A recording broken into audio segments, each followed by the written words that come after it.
Right. Oh my God. Okay, Mark, let's talk about what happened at Biloxi and what's not going to happen here in Turks and Caicos. After you spoke to me, you ended up busting out. It wasn't because of me. I just want to say that. How do you know that? Because I know these things.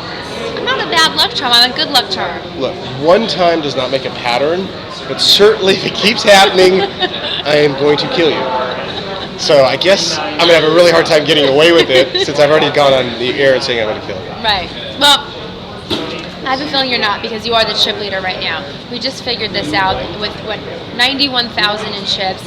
And in the past half hour, you took your stack from 28,000 to 91. Is that one hand or a couple? No, it was three hands. Okay. I'm like, did you knock out like three people in one hand? No, I didn't knock out anybody actually. I got moved to a table that had a lot of chips, and they were gambling. Like the first hand I sit down, they play a monster pot. Second hand I watch, and they play a monster pot. Third hand I just had to get involved. I had a very nice hand. I had a 10-7 of spades. Okay. Why do you don't think that's a good hand? No. All right. Well, but some people have their weird lucky hands, Is that a good hand for you? it wasn't that particular spot. What happened? What happened was a guy. The flop came down ace 10 rag, and I checked, and the guy bet like a third of the pot. Mm-hmm. So I called. Turn card 10 ball. So I checked again, and he made another pretty small bet. I thought about raising him, but I figured it would look fishier if like whatever came on the river, if I let out into him. Because I have a reputation as being very loosey-goosey. Okay. Being a big bluffer. So that's exactly what happened. 8 came on the river. I just let out for 6,000. Of course he called me because it's me. So I showed my 3 tens and took that pot down. Nice. And then I was that anyone that you knew? No. Okay. And then I bluffed a couple of hands, picked up like 5,000 or 6,000 in those bluffs. Then I lost with 2 queens against Joe Seebox. I don't know, because the flop came with an ace, and I checked, he bet, I called, and then the turn, he fired another big bullet, so I just laid it down face up. You don't know? No, so I lost a few chips there, but then I really... Is it hard when you lose some chips and you just don't see the other person's cards and just kind of wonder, well, they could have taken you for a ride there. Do you see these dark circles under my eyes? There is a direct and proximate result of being potentially bluffed. And hi. We're doing an interview here, man.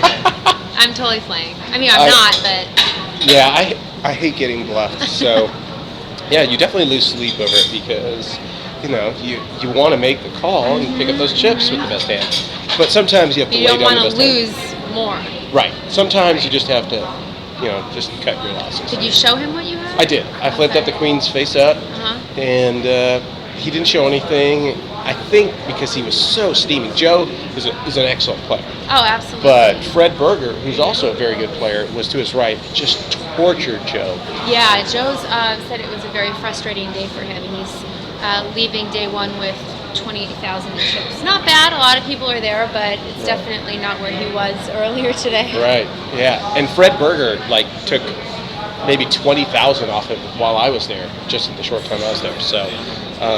So Joe, I know if he was able to bluff me, I'm pretty certain if he was able to bluff me, he would have showed it to me. So I'm pretty confident I made a good lay down there. But then a gentleman raised an early position, and he was really deep stacked. So I thought, let me see what I have. I looked down at 3-6 of clubs, and I said, perfect hand to call a raise with in position. I called a raise. Flop came 3 clubs with an ace and a king.